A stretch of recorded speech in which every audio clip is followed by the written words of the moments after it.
Hi BookTube! A long time no see, but I'm here today with a wrap-up for the past few months, May and June. First one I'll talk about is the Finnever Tapestry by Guy Gavriel Kay, which is a series composed of 3 books, The Summer Tree, The Wandering Fire, and The Darkest Road. This is an amazing fantasy series. This is one of my all-time favorite fantasy series now. It's amazing. It will play a bit of fantasy book math. Lord of the Rings plus Narnia plus King Arthur. It's about a group of University of Toronto students, because it's a Canadian author, who get taken into this fantasy world and almost immediately get embroiled in the political, social, and military aspects of the life in this country. Because they're building up to the war, the ultimate war of good versus evil, of course. So it has these tropes. It also plays with them quite well by adding these modern people into it. It's really cool. It's an amazing story that brings these modern elements into more traditional fantasy stories. And I will be doing a further review on this series. I also read another fantasy series. I haven't completed it yet. I read the first 2 books. That's Assassin's Apprentice and Royal Assassin by Robin Hobb. This is a great page turner. A lot of political intrigue, a lot of character development. It's about the illegitimate son of a prince who's being trained as an assassin and so much more. But there's a lot of emotional and political drama involved.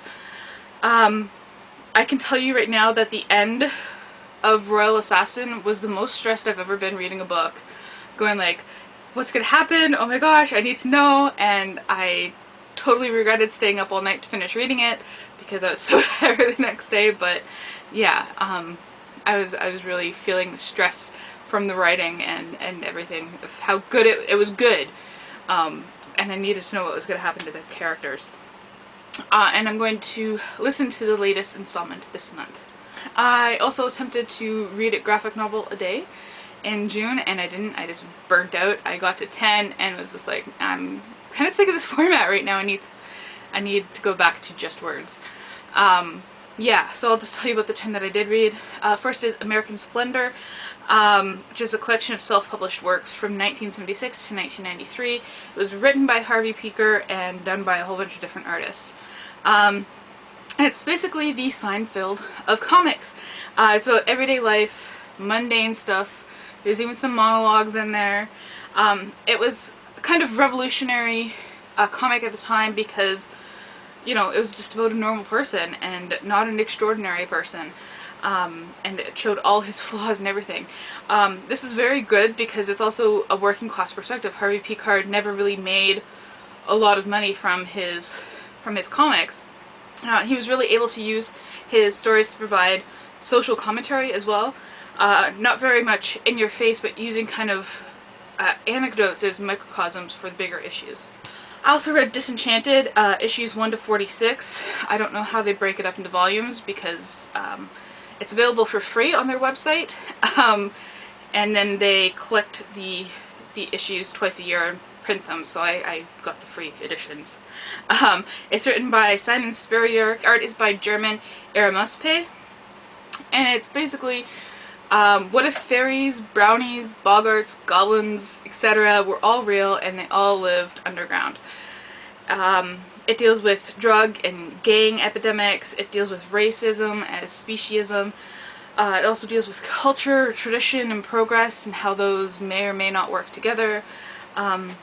That's really cool because he uses one family to explore all these different issues, which is pretty cool. It is very violent and graphic. Yes, you're dealing with fairies and fairy tale creatures, but he does not shy away from being very graphic and violent. It's kind of like, if you like Bright, that Netflix movie, I think you'd like Disenchanted. I also read Ferals, issues 1 to 18. These was written by David Lapham. It was by Gabriel Andrade. This is another very violent and graphic novel. This cover is actually the least graphic I could find. A lot of them have a lot of blood and nudity on them, so I didn't feel comfortable showing them. And this is basically like mixing Viking lore with werewolf lore. And it's not your typical werewolves in that there's no full moon or fully transforming into a wolf. It's more of a subtle and permanent transformation. It's another supernatural crime story, like if HBO kind of took Supernatural and did it like rated R type thing. Yeah, there's lots of different elements to the story and a lot of twists that really help push the story forward.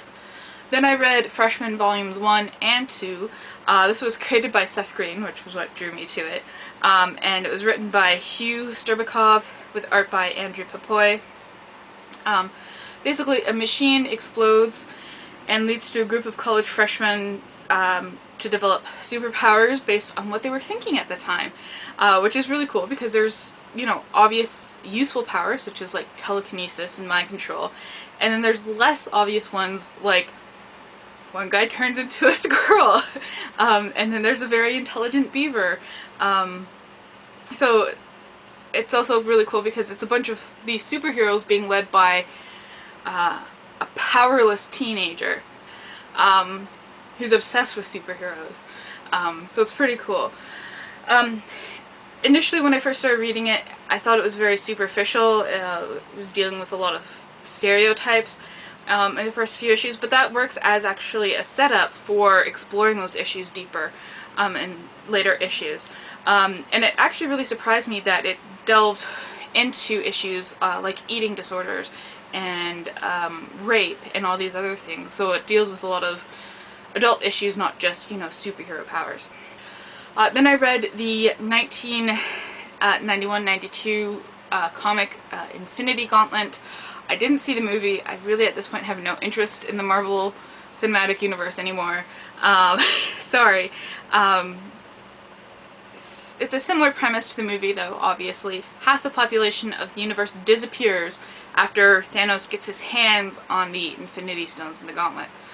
And I don't really know what prompts him in the movie, but in the graphic novel, he does it out of love for the embodiment of death, which is really interesting. And I know they didn't include that in the movie, but I think it would have been really good. It went into a lot more depth about why things were going the way they were, and had a very interesting way of solving it too, and I really liked the ending, and I'm not going to spoil it, you have to read it. And there's far more characters in the comics than there are in the movies, so I don't know how they're going to solve the issue, because in the comics they solve it with characters that aren't in the Marvel Cinematic Universe, so we'll see. Then I read Superman American Alien. This was written by Max Landis and done by 7 different artists. It's a series of 7 stories about a young Superman, all depicting pivotal moments and shaping who he becomes. So we start off with like a really young Superman who's just discovered that he can fly, and then progressing from there. And each story is different in tone. I really liked it. I really am not a fan of regular Superman stories, but this one is really good because it dealt with a lot of the more human elements, as opposed to the all-powerful Superman, right? Then I read Moonshadow, which I absolutely adore. It is going down as one of my all-time favorite books. This was written by J.M. DeMatteis, illustrated by John J. Muth, Kent Williams, and George Pratt. This was revolutionary at the time because of the artwork and the story. It's done in watercolor. Each issue begins with an excerpt from a poem or a book, which is really touching. It's basically about a young boy who's the child of a hippie and a strange god orb thing. And he brings his companions along with him as they travel about the universe. His companions are a cat named Frodo and a furry libertine named Ira. It's kind of like a science fiction fantasy Bildungsroman. It's about romanticism and skepticism. It alternates between endearing and touching and then just plain gross. For example, there was a scene between 2 characters talking about how they love another character, and then it cuts to that character farting. So, you know, yeah. Then I read Deadpool Millionaire with a Mouth. It's basically Deadpool's rich and funding the Avengers, but the story concentrates more on the group of more obscure Marvel heroes that he's hired to kind of dress as him and go about doing mercenary work. It didn't really feel like Deadpool to me. I was really kind of disappointed with it because Deadpool was barely in it, so yeah. Then there's Black Sad by Juan Diaz Canales and Juanjo Guarnido. This was originally Spanish and translated in English, and I think it got a really bad English translation because the story just got really muddy in parts because the names kept changing. There were typos and major grammatical errors all over the place. So it's about a world populated by anthropomorphized animals, and we follow a cat private detective.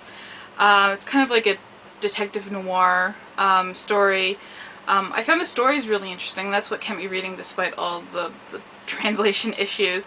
It dealt with issues such as, white supremacy and racism, the McCarthy era, and drug abuse as well, so it's really cool.